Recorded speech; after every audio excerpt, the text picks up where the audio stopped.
ভাবছেন অনেক কষ্ট, অনেক কঠিন। ভেবে দেখুন তো, জ্যৈষ্ঠ মাসে যে অগোছালো ঝাঁকড়া চুলওয়ালা গাছটা তালের শ্বাসের মতো উৎকৃষ্ট প্রোডাক্ট বাজারে আনছে, আষাঢ় শ্রাবণ মাত্র 2 মাসের মধ্যেই একই গাছে একই ফলকে সুমিষ্ট গন্ধে ভরে ভাদ্র মাসে বাজারে রব করছে। আবার 2-3 মাস পরে এর আটি থেকে সুমিষ্ট একটি খাবার দিচ্ছে। এই প্রোডাক্টিভিটির নমুনা দেখে বড় বড় এমবিএদের হাত পাকার হাওয়া করতে হবে। আবার সেই তাল গাছের পাতার হাত পাকার হাওয়া। আসসালামু আলাইকুম, সবাইকে শুভেচ্ছা জানিয়ে আজকের ভিডিও শুরু করতে যাচ্ছি। আশা করি পুরো ভিডিও জুড়ে আমার সঙ্গে থাকবেন। আজ আপনাদের সামনে নিয়ে এসেছি সুমিষ্ট তালের রসটা কিভাবে নিতে হয়, এর বীজটা কিভাবে ছাড়াতে হয় সেটা, এবং এই তাল দিয়ে কিভাবে পিঠাটা তৈরি করে নিয়েছি, তালের পোয়া পিঠা, সেই রেসিপি নিয়ে আপনাদের সামনে হাজির হয়েছি। আশা করি ভালো লাগবে। তো সবার প্রথম দেখতে পাচ্ছেন আমি তালগুলো ভালোভাবে নর্মাল পানি দিয়ে ধুয়ে নিয়েছি। ধুয়ে নেওয়ার পর উপরের যে খোসাটা ছাড়িয়ে নিচ্ছি। ভালোভাবে আমরা খোসাটা ছাড়িয়ে নেব। এর ভেতরে কিছু কিছু তাল আছে 2টা আটি থাকে, আর বড় সাইজের যে তালগুলো সেগুলোতে 3টা আটি থাকে। আমি যে বড় সাইজের তালের তালটা যে ছাড়িয়ে নিয়েছি খোসাগুলো, সেখান থেকে আমি 3টা আটি পেয়েছি। তো এই পর্যায়ে আমি একটা বড় মিক্সার বোলে রেখে দিয়েছি। এই পর্যায়ে কিন্তু একটা কাঁচির সাহায্যে উপরের যে তালের যে পালটা থাকে, মূলত এই যে ছোবড়াটাতেই থাকে, আমরা সেই ছোবড়াটা তালের আটি থেকে কেটে সরিয়ে নিচ্ছি একটা কাঁচির সাহায্যে। তো এটা কিন্তু খুবই সহজ উপায়ে করে নিয়েছি। আমি আসলে প্রথমে এভাবে করে নিয়েছি। অন্য সময় আমরা চালনি কোনো কিছুর সাহায্যে আমরা ঘষে এটা বের করি, কিংবা পানি দিয়ে চটকিয়ে এটা বের করি, বিভিন্ন ঝামেলা থাকে। তো এটা আমার কাছে খুবই সহজ মনে হলো, তাই ভাবলাম আপনাদের সঙ্গে শেয়ার করি। যারা এটাকে খুব কঠিন কিছু মনে করেন, তাহলে কিন্তু এই সহজ উপায়ে এইভাবে তালের যে পালটা বের করে নিতে পারেন।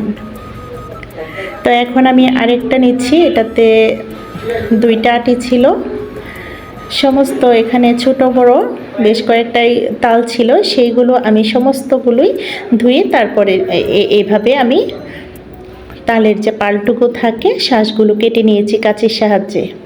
আর এই যে আটিগুলো কিন্তু আমরা ফেলে দেব না, এটা পরবর্তীতে একটা রেসিপি তৈরি হয়, ইনশাল্লাহ আমি আপনাদের সামনে তুলে ধরার চেষ্টা করব। এগুলো যত্ন সহকারে রেখে দেব, প্রয়োজনে একটু মাটিতে রেখে দেব, নয়তো আমরা একটা শপিং ব্যাগের মধ্যে ঝুলিয়ে রাখবো কোথাও। তাহলে এটা 2 থেকে 3 মাস পরেই কিন্তু দুর্দান্ত স্বাদের একটা তালের শ্বাস পাওয়া যায়, সেটা দিয়ে দুর্দান্ত স্বাদের একটা রেসিপি তৈরি হয়। তো আমার চ্যানেলে কিন্তু অলরেডি দেওয়া আছে, সেই রেসিপিটা চাইলে আপনারা ভিজিট করে আসতে পারেন। তো এখন দেখতে পাচ্ছেন যে তালের যে আঁশটুকু কেটে নিয়েছিলাম কাঁচির সাহায্যে, বড় একটা বোলের মধ্যে রেখে অল্প অল্প করে পানি দিয়ে, নর্মাল পানি দিয়ে আমরা এই রসটা বের করে নিচ্ছি। তালের যে রসটা, আমার কাছে কিন্তু এটা খুবই সহজ মনে হয়েছে। আর মূলত ওই আটিটা থেকেই এই যে এটাতেই থাকে, এই ছোবড়াটাতেই কিন্তু থাকে আঁশগুলো, যে তালের আঁশের মধ্যেই কিন্তু তালের মূল পালটা থাকে। তো এটা একটু সহজ এতেই করা যায়। তো এখন দেখতে পাচ্ছেন আমরা এই তালের পালটুকু বের হয়ে গেছে। এই পর্যায়ে আমরা কিন্তু ভালোভাবে হাতের সাহায্যে প্রেস করে, মানে চিপে আমরা এটা সরিয়ে নিচ্ছি। এভাবে সবটুকুই করে নেব। আসলে তালের যে পালটা বের করা বা রসটা বের করাটা খুবই ঝামেলা মনে হয়। যাদের কাছে ঝামেলা মনে হয় এই প্রসেসে কিন্তু করে নিতে পারেন। সমস্তটুকুই কিন্তু আমি করে নিয়েছি, এই যে দেখুন। তো আলাদা একটা পাত্রে রেখে দিয়েছি, ওইগুলো আমি ফেলে দেব। আর আমি আবারও বলছি, ওই বিচিগুলো কিন্তু সংরক্ষণ করে রেখে দিবেন। 2 থেকে 3 মাস পরে এই ভেতরে কিন্তু সুন্দর একটা শ্বাস বের হয়, সেই শ্বাসটা কিন্তু খাওয়ার উপযোগী হয়। তখন কিন্তু রেসিপিগুলো দেখে পস্তাবেন এখন যদি তালের আটিগুলো ফেলে দেন। তো এখন আমি একটা যে মশারির যে নেটগুলো আছে না, সেই নেটগুলো ভালোভাবে ধুয়ে নিয়েছি, সেটা দিয়ে আমরা ছেঁকে নেব। আপনারা চাইলে স্ট্রেনারের সাহায্য করে নিতে পারেন। আমার কাছে আসলে এটাই সহজ মনে হয়েছে, তাই এটা দিয়ে করে নিয়েছি। একটু হাতের সাহায্যে আমরা একটু চেপে নেব। এই যে দেখুন কতগুলো আঁশ বেরিয়ে আসছে। এখানে কোনো তালের যে রসটাতে কোনো প্রকার আঁশ যাওয়ার কোনো চান্সই থাকে না। এখন দেখতে পাচ্ছেন আরেকটা স্টেপ। এখন একটা পাতলা ঝরঝেটের ওড়না নিয়েছি, অবশ্যই ভালোভাবে ক্লিন করে নেব, ধুয়ে নেব। তারপর আমি 2 পরত দিয়ে দিয়েছি পাতলা ঝরঝেটের ওড়না। হাতটা কিন্তু দেখা যায়নি, আমি আপনাদেরকে দেখিয়ে দিয়েছি। যদি হাতটা দেখা যায় তাহলে আমরা 2 পরত নেব, আর ভারী টাইপের যদি কোনো ঝরঝেট থাকে তাহলে 1 পরত নিলেই হবে। তো এই পর্যায়ে যে তালের যে বীজটুকু বের হয়ে যাচ্ছে, তিক্ত যে অংশটুকু এটা বেরিয়ে যাচ্ছে, এটা আসলে আমার মাকে দেখেছি, নানিকে দেখেছি আগের সময় এটা করে নিয়েছিল। আপনারা চাইলে চুনের সাহায্যেও করে নিতে পারেন। তো এখানে আমি 2 ঘন্টার মতো ঝুলিয়ে রেখেছিলাম। ফুটো ফুটো করে কিন্তু একটু ঘোলাটে একটা আবরণ বেরিয়ে আসছে। এটা পিচ্ছিল, আমরা ফেলে দেব। আর আমরা যে মূল পালটুকু এটা নিয়েছি। এই পর্যায়ে কিন্তু আমি একটা বড় বোলে ঢেলে নিয়েছি। এখন আমরা চুলাতে একটু জাল করে নেব। একদম কোনো লবণ টবণ তেল লবণ কিছুই লাগবে না, শুধুমাত্র একটা কড়াইতে তালের যে পালটুকু আমরা অনবরতই নাড়াচাড়া করে নেব। এখানে আমি দিয়েছি হাফ কাপ কি 1 কাপ, 1 কাপের মতো একটু পানি দিয়ে দিয়েছি। নর্মাল পানি দিয়ে আমরা এটা পালটা ভালোভাবে ফুটিয়ে নেব, কারণ পাকা ফল মানেই একটা ভাইরাসের ব্যাপার স্যাপার আছে। সেই ভাইরাসটা ধ্বংস হয়ে যাবে, নষ্ট হয়ে যাবে। তবে কিন্তু এটা আমরা সংরক্ষণ করব। আমরা ডিপ ফ্রিজে রেখে 1 বছর পর্যন্ত রেখে দিতে পারি। কোনো ব্যাকটেরিয়া থাকার কোনো চান্সটা থাকে না। সেজন্য আমরা চেষ্টা করব একটু ফুটিয়ে নিতে। আমি ভালোভাবে ফুটিয়ে নিয়েছি, চতুর্দিকে যেন ফুটে ওঠে সেভাবে করে ঠান্ডা করে তারপর আমরা এয়ারটাইট একটা বক্সে ফ্রিজে রেখে দেবো, ডিপ ফ্রিজে। 1 বছর পর্যন্ত আমরা এটা সংরক্ষণ করতে পারি। এইবার আমি তালের পাল দিয়ে আমি তেলের পিঠা বানিয়ে নিচ্ছি, সেটাও শেয়ার করতে যাচ্ছি। এই পর্যায়ে একটা বড় বোল নিয়েছি। মিক্সার বোলে আমি মেজারমেন্ট কাপের 1 কাপ পরিমাণ দিয়ে দিলাম চালের গুঁড়ো, হাফ কাপ পরিমাণ দিয়ে দিয়েছি, সেই কাপের এই মাপে দিয়ে দিয়েছি হাফ কাপ পরিমাণ চিনি। এখন এখানে হাফ টেবিল চামচ পরিমাণ দিয়ে দিলাম কালো জিরা। কালো জিরাটা আমার ভীষণ পছন্দের, আপনারা যদি পছন্দ না করেন স্কিপ করে যেতে পারেন। এখানে স্বাদ মতো লবণ দিয়ে দিয়েছি। আমি এখানে দিয়ে দিয়েছি হাফ চা চামচ পরিমাণ লবণ। আর যারা মিষ্টি খাবারে লবণ পছন্দ করেন না স্কিপ করতে পারেন। এই পর্যায়ে দিয়ে দিলাম তালের পাল। আসলে এটা কোনো মাপটা কি বলবো, এটা আমরা ঘনত্বটা বুঝে কিন্তু ইউজ করব।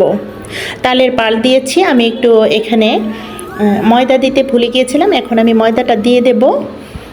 তালের পাল আর একটু দিয়ে দিয়েছি, আর এখানে হাফ কাপ পরিমাণ দিয়ে দিলাম ময়দাটা আসলে আগে দিতে ভুলে গিয়েছিলাম। ময়দাটা দিলে খুব সফট হয়। আর এই যে আমি উষ্ণ গরম পানি দিয়ে দিচ্ছি যেন আঙ্গুল ডোবানো যায়। আমি আপনাদের কিন্তু সহজভাবে বোঝানোর চেষ্টা করছি। আমি আঙ্গুলটা চুবিয়ে দেখিয়ে দিয়েছি যে আঙ্গুলটা ডোবানো যায়। এরকম একটু গরম পানি দিয়ে আমরা এই ব্যাটারটা তৈরি করে নেব।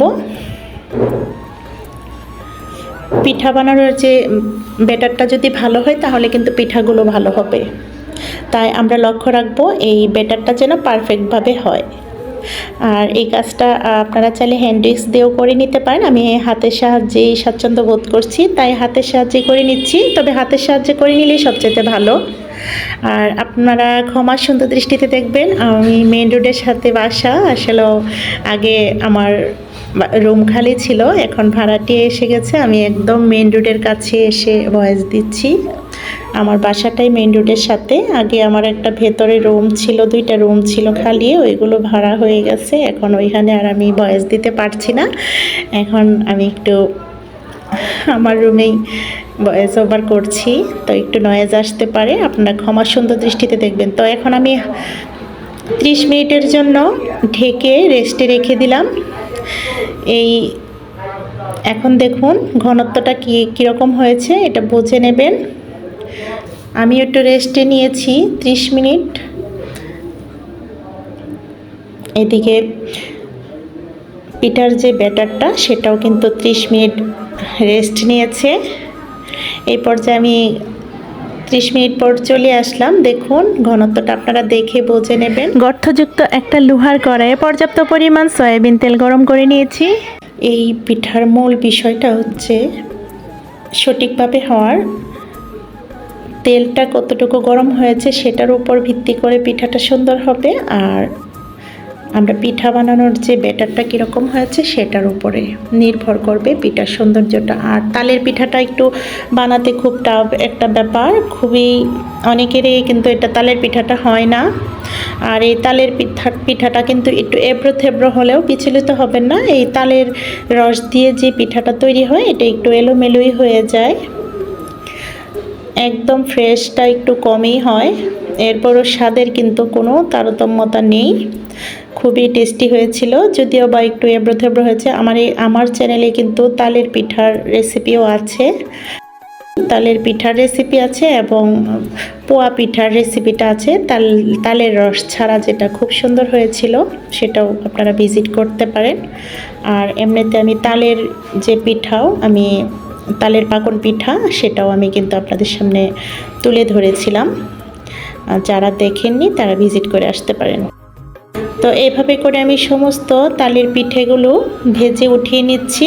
প্রথম অবস্থায় কিন্তু তেলটা ভালোভাবে গরম করে তারপর চুলার আগুনটা কমিয়ে রাখতে হবে।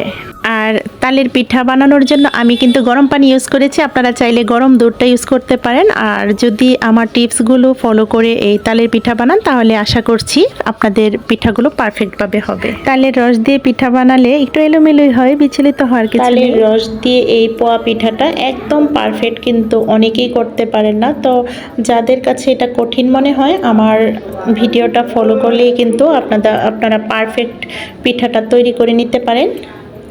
দেখুন এভাবে হয়েছে সমস্তগুলো, তবে একদম দলা পাকিয়েও যায়নি, খুব সুন্দরভাবেই কিন্তু হয়েছিল পিঠাগুলো।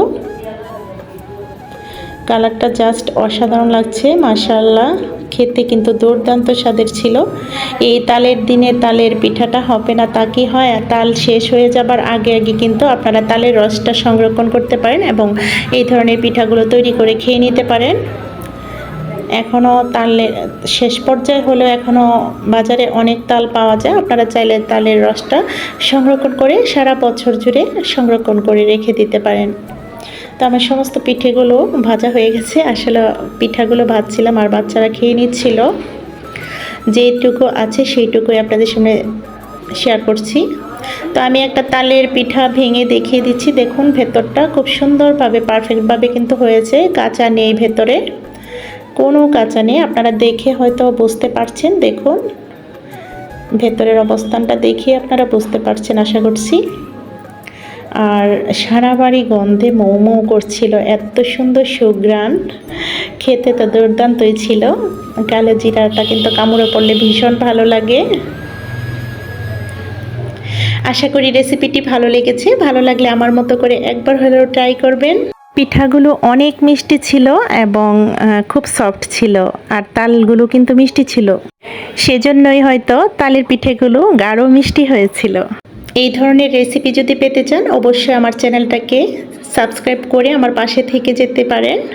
পাশে থাকা অল অপশনটাতে ক্লিক করে দেবেন যেন নোটিফিকেশন সবার আগে আপনার কাছে পৌঁছে যায়। আর যারা এই কাজগুলো করে নিয়েছেন তাদেরকে অসংখ্য ধন্যবাদ ও আমার অন্তরের অন্তঃস্থল থেকে অনেক দোয়া ও ভালোবাসা।